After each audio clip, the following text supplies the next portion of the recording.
Mrs. Ballard.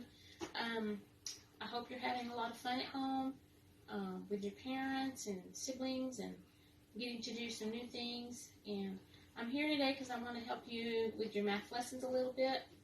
And hopefully it'll help answer some questions that parents might have too. And so, anyway, well, let's get started. So, I want to start with our math meeting. That's what we do with our book that you have. I do not have one with me here. I didn't have an extra, so I'm just going to sort of talk through it just for a minute. It's pretty self-explanatory, and with the typed out instructions I've given you, that should flow pretty easily. But I will touch on a couple of questions that I've had from parents. So you'll open it up. You'll find the month of March. You will talk about the year, the month, the shapes of the month, the pattern that we have. You'll talk about the date. You will identify if it's yesterday, today, or tomorrow. Days of the week. All those sorts of things. And again, those things are listed out on your instructions. You will go over the weather graph. You will do some counting. That's where we get to have a lot of fun with our counting, and that's the wraps and counting by 5s and by 10s and by 2s and odd numbers and even numbers, and those things help them to find those rhythms as we do those, and it'll help it be a little more fun that way.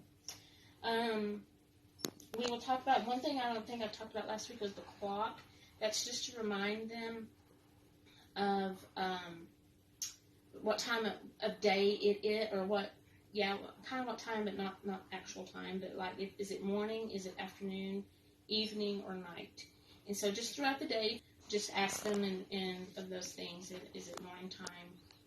What do we do in the morning time? We get up, we have breakfast, we brush our teeth, we get dressed, those sorts of things. What do we do in the evening? We might have dinner with our parents, or there might be an activity that we do with our parents, especially right now. A couple of the questions I've had was pertaining to the math meeting strip.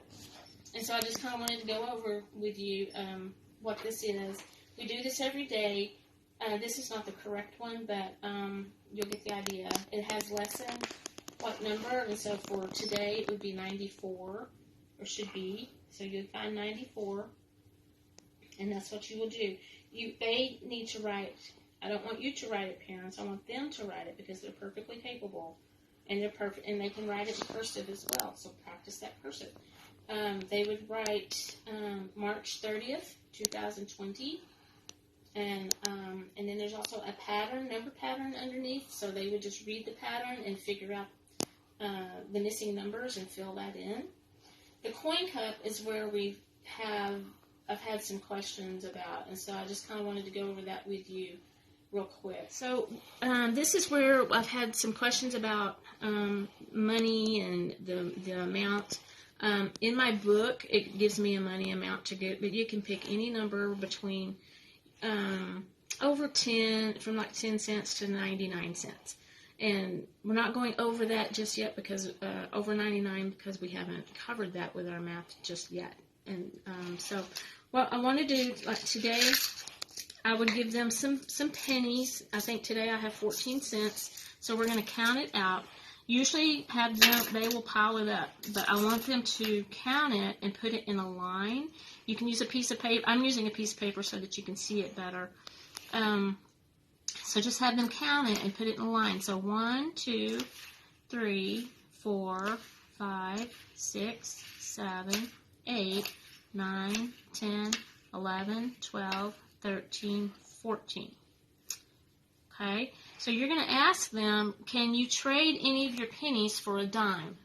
And then remind them, how many pennies are in a dime? It's 10 cents. And so there's 10 pennies in one dime. So yes, they can trade, okay, because 14 is bigger than 10. So they're going to count out and give you 10 pennies. So 1, 2, 3, 4, 5, 6, 7, 8, 9, 10. And they're going to give you that, and you're going to give them a dime. Okay, so now this is what it should look like, and then have them count it again. So we have 10, 11, 12, 13, 14, 14 cents. So did they have the same amount of money? Yes, they do. Okay, so then you're going to write it on your, where it says coin cup. And that's where they write the money amount. It was 14 cents. So they're going to write 14 cents and just make sure that they put the cent sign on there because they are dealing with money. Okay?